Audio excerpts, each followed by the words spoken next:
அதாவது இந்த உலகத்தில் புரட்சியெல்லாம் எடுபடாது, அநியாயங்களுக்கு எதிரான புரட்சிகள்லாம் எடுபடாது. இப்போ அந்த காலத்தில் பார்த்திங்கன்னா பெரியார், அப்புறம் சேகுவாரா, அப்புறம் நிறைய மக்கள் புரட்சி பண்ணாங்க, அம்பேத்கர். இப்படி புரட்சி என்பது எல்லா காலத்துலேயும் பண்ணியிருக்காங்க. இந்த காலத்தில் பாருங்கள், நம்மகிட்ட மொபைல் ஃபோன் இருக்குது, சமூக வலைதள ஊடகங்கள் மூலமாக நம்ம அதன் மூலம் நிறைய காதல், அன்பு தான் முக்கியம், உலகத்தில் இருக்கிற நல்ல விஷயம் எல்லாத்தையுமே, அநியாயங்கள் முதற்கொண்டு எல்லாத்தையுமே இந்த மக்கள் நேரடியாக பார்க்குற மாதிரி இன்றைக்கி தொழில்நுட்பம் வளர்ந்து போச்சு. இது ஒரு மிகப்பெரிய புரட்சி. எல்லார் கையிலையும் அன்றைக்கி புத்தகங்களை படித்து தான் புத்தகங்களை பார்த்து புரட்சி ஏற்பட்டுச்சு. இன்றைக்கி பார்த்தா எல்லார் கையிலையும் மொபைல் ஃபோன் இருக்குது, எல்லா அநியாயங்களையும் கண்ணால் பார்க்க முடியுது, எல்லா அநியாயங்களையும் பார்க்க முடியுது. அதுபோல் அன்பு தான் பெருசுங்கிறத உணர்த்துறதுக்கு கையில் மொபைல் ஃபோன் வழியாக நிறைய வீடியோக்களை நம்ம பார்க்குறோம். ஆனால் ஏதாவது முன்னேற்றம் ஏற்படுதா பாருங்கள். இதை விட மிகப்பெரிய புரட்சி என்ன இருக்க முடியும்? கடந்த காலங்களில் பெரியார், சேகுவாரா, லெனின், அப்புறம் அம்பேத்கர் இவங்கெல்லாம் செய்யாததை விட இன்றைக்கி இந்த கையில் அடக்க அந்த மொபைல் ஃபோன் பண்ணுது. இந்த மொபைல் ஃபோன் மூலமாக நம்ம நிறைய தெரிஞ்சுக்கலாம். அன்பு, பாசம் அல்லது அறிவு, அன்பை வலியுறுத்துகிற வீடியோக்கள், படமாக இருக்கட்டும், எதாக இருக்கட்டும், அல்லது புத்தகமாக எல்லாமே தெரிஞ்சுக்கலாம். இதை விட மிகப்பெரிய புரட்சி. ஆனாலும் இந்த உலகத்தில் நல்லது எதுவும் நடக்க மாட்டேங்குது. ஒரு குறிப்பிட்ட மக்கள் மட்டும்தான் ஒரு அமைதியை நோக்கி கொஞ்சம் முன்னேறிக்கிட்டே போயிட்டே இருக்காங்க. பெரும்பாலான மக்கள் பின்னோக்கி போயிட்டுருக்காங்க. அப்போ இதுலேருந்து என்ன தெரியுதுன்னா, இந்த உலகத்தில் நல்ல விஷயங்கள் எடுபடாது, அநியாயங்கள் தான் இங்கே வெற்றி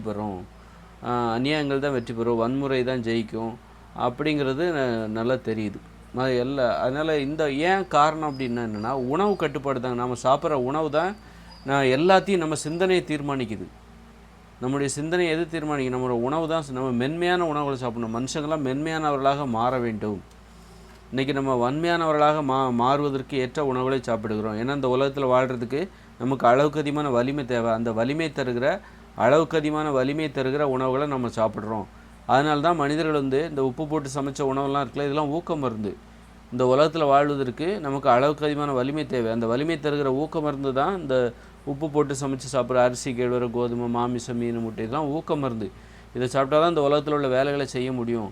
அதனால் இதை சாப்பிட்றோம். இதை சாப்பிட்டா உடனே என்ன ஆகுது? மனிதர்களுக்கு வலிமை அதிகரித்து விடுகிறது. அப்போ மனிதர்களுக்கு அந்த சண்டை போடணுன்னு தோணுது. வலிமை அதிகரித்தணுன்னு யாரையாவது தனது வலிமையை பரிசோதிக்கணும்னு நினச்சிக்கிட்டு யாரையாவது அடிமைப்படுத்தணும், அல்லது சண்டை போடணும், அழிக்கணும் அப்படிங்கிற எண்ணம் தான் இந்த உணவை சாப்பிடுவதால் ஏற்படுகிறது.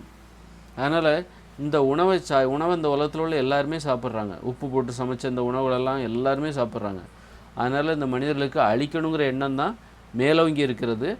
அன்புங்கிறது முடியவே முடியாது. ஏன்னா நீங்கள் மனிதர்கள் இந்த உணவுகளை சாப்பிட்றதுனால அவங்களுக்கு அளவுக்கு அதிகமான வலிமை வந்த உடனே எல்லாரையும் அழிக்கணும், அடிமைப்படுத்தணும், தனது ஆதிக்கத்தை நிறுவனம் அப்படின்னு தான் நினைக்கிறாங்க. அதுதான் வெற்றின்னு நினைக்கிறாங்க.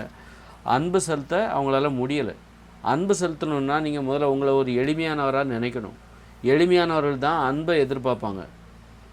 நீங்கள் ரொம்ப வலிமையானவராக உங்களை உணரும்போது நீங்கள் அன்பை எதிர்பார்க்க மாட்டீங்க, மற்றவங்கள அடிமையாக தான் நீங்கள் பார்ப்பீங்க. அன்புங்கிறது சுயமரியாதை நிரம்பியது. மனிதர்களை நீங்கள் அடிமைகளாக பார்க்குறீங்க. மனிதர்களை பார்க்குற கண்ணோட்டமே உங்களுக்கு தவறாக இருக்குது. யாரை அடிமைப்படுத்தி ஆடம்பரமாக வாழலாம் என்கிற அளவில் மனிதர்களுடைய கண்ணோட்டம் மாறிவிட்டது. அப்படி இருக்குது. அதுக்கு காரணம் இந்த உணவு தான். அளவுக்கு அதிகமான வலிமை தருகிற உணவுகளை சாப்பிடுவதால் மனிதர்கள் அளவுக்கு அதிகமான வலிமை பெற்று விடுகிறார்கள். அந்த வலிமையை பரிசோதிக்கணும்னு நினைக்கிறாங்க. யாரை பார்த்தாலும் அடிமைப்படுத்தி அதை வச்சு நம்ம ஆடம்பரமாக வாழ்ந்துடலாம் அப்படிங்கிற மாதிரி மனிதர்களுடைய பார்வை மாறிப்போச்சு. அதனால் இங்கே அன்புங்கிறது எடுபடவே எடுபடாது. நம்ம உணவு முறையை மாற்றணும். அப்போ தான் அன்பு தான் பெருசு அப்படின்னு நமக்கு தோணும். இந்த உணவுகளை சாப்பிட்டு கொண்டு நாம் சாப்பிட்ற இந்த உணவு இருக்குல்ல, இதெல்லாம் ஊக்கம் இருந்து இதில் சாப்பிட்டுக்கிட்டு நீங்கள் அன்பு உங்களுக்கு பெருசாக தெரியும். சண்டை போடணுங்கிற உணர்வை ஏற்படுத்தக்கூடிய உணவு தான் நம்ம சாப்பிட்டுட்ருக்கோம். சண்டை போடுவதற்கு நமக்கு உடலுக்கு தேவையான வலிமை தருகிற உணவை தான் நான் இப்படி சாப்பிட்டுட்ருக்கோம். மற்றவங்களை அடிமைப்படுத்தி நிறைய வேலை வாங்கணும், அந்த மாதிரியான அதற்கு ஏற்ற அளவுக்கு அதிகமான வலிமை தருகிற உணவுகளை தான் இப்போ நம்ம சாப்பிட்டுட்ருக்கோம். இதை சாப்பிட்டு கொண்டு அன்பை நாம் போதிக்க முடியாது. அன்பை மனிதர்கள் விரும்ப மாட்டாங்க, அமைதியை விரும்ப மாட்டாங்க, அழிவை தான் விரும்புவாங்க, சண்டையை தான் விரும்புவாங்க, அமைதி இன்மையை தான் விரும்புவாங்க, பிரச்சனைகள் சச்சரவுகளை தான் விரும்புவாங்க. ஏன்னா நாம் சாப்பிட்ற சாப்பாடு நோய்களை தான் விரும்புவாங்க, குற்றங்களை தான் விரும்புவாங்க. ஏன்னா நாம் சாப்பிட்ற சாப்பாடு இவை அனைத்துக்கும் காரணமானவையாக இருக்கிறது.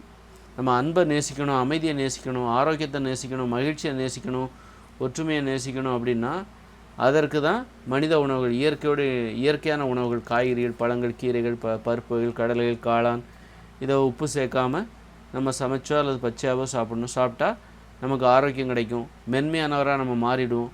அமைதியானவராக அமைதியை விரும்ப ஆரம்பிச்சிடுவோம். குற்றங்களை விரும்ப மாட்டோம். நிலையாக ஒரு இடத்துல வசிக்க ஆரம்பிப்போம். இயற்கையோடு இணைஞ்சு வாழ ஆரம்பிப்போம். இன்றைக்கி நமக்கு இயற்கையை அழிக்கணுங்கிற எண்ணம் வருவதற்கு காரணம் நமது உடல் ஆரோக்கியத்தை அழிக்கின்ற உணவுகளை நாம் சாப்பிடுகிறோம். நமது உடல் ஆரோக்கியத்தை அழிக்கும்போது இந்த உலகத்தையும் அழிக்கணும் அப்படிங்கிற எண்ணம் தான் மனிதர்களுக்கு ஏற்படும். அந்த எண்ணங்களுக்கு காரணம் அந்த அரிசி, கேழ்வரகு, கோதுமை, மாமிசம், மீன், முட்டை, தயிர், மோர், பால், வெண்ணெய், நெய், தேன் இந்த உணவுகளை சாப்பிட்டால் சண்டை போட தோன்றும், பிறரை அடிமைப்படுத்த தோன்றும், அழிக்க வேண்டும் என்று தோன்றும். அதுதான் இன்றைக்கி நடந்துகிட்ருக்கு. அதுதான் இந்த உலகத்தில் இப்போ நடந்துகிட்ருக்கு.